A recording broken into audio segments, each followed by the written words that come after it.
तुमने हुक्मरानी का मयार भी कुफ्र को रखा हुआ है। हुक्मरानी का मयार कुफ्र को रखा है ना।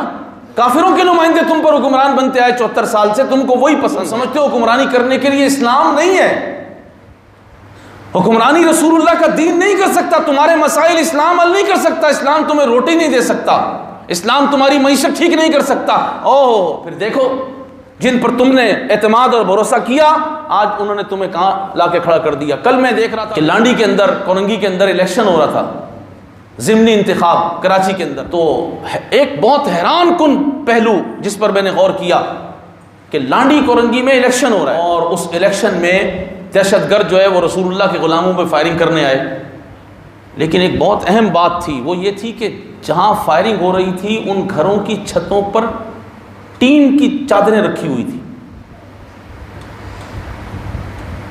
जिनके घरों पर 74 साल में टीन की चादरें रखी हुई हैं और जिनकी घर के नलों में महीना महीना पानी नहीं आता, जिनकी गलियां ताफुन ज़दा हैं, जिनके अस्पतालों के अंदर इलाज के लिए दवाइयां नहीं हैं, जिनके स्कूलों के अंदर कॉलेजों में नशा होता है, चरस हेरोइन बिकती है, उन लोगों को 74 सालों में गोलियां दी गई, उन बच्चों को क्लाशनकोफ दी गई, उन बच्चों को टीटियां थमाई गई, उन बच्चों को भत्ताखोर बनाया गया, उन बच्चों को दहशतगर्द बनाया गया, उन बच्चों को खून की होली खेलने वाला बना दिया गया।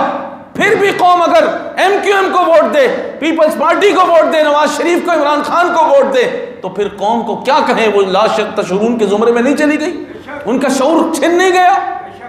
उन्हें आज भी 74 सालों में ये समझ नहीं आया। अगर दुनियावी एतबार से भी देखो, इस्लाम तो इस्लाम है, वो तो भूखा रख के भी ये तकाजा करता है। अगर तुम्हारे पेट में रोटी नहीं है और चूसने के लिए आधे खजूर की गुठली है, तब भी तुम्हें इस्लाम के लिए जान देने के लिए निकलना। इस्लाम तो तुमसे ये तकाजा, हाँ तुम निकलो, फिर इस्लाम सारी दुनिया के कैसर खिसरा के खजाने तुम्हारे कदमों में ढेर करेगा।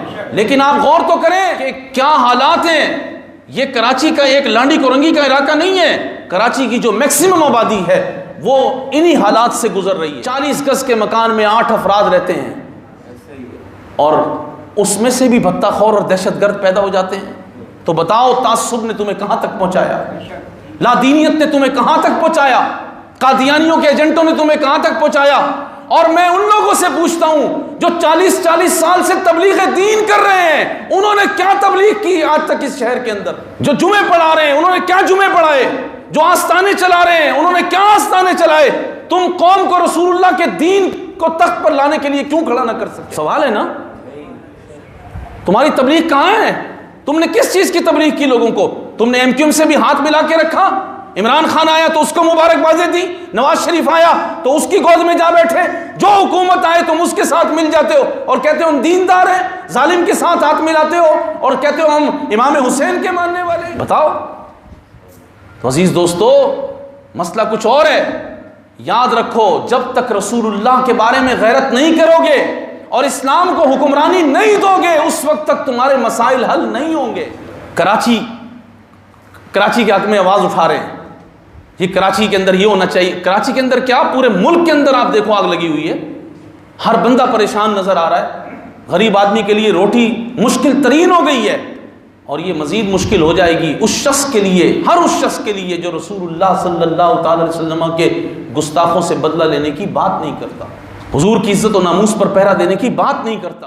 अल्लाह तबारक व तआला अपनी रहमत फरमा दे, अपना फजल फरमा दे, हमें मुआफ़ कर दे।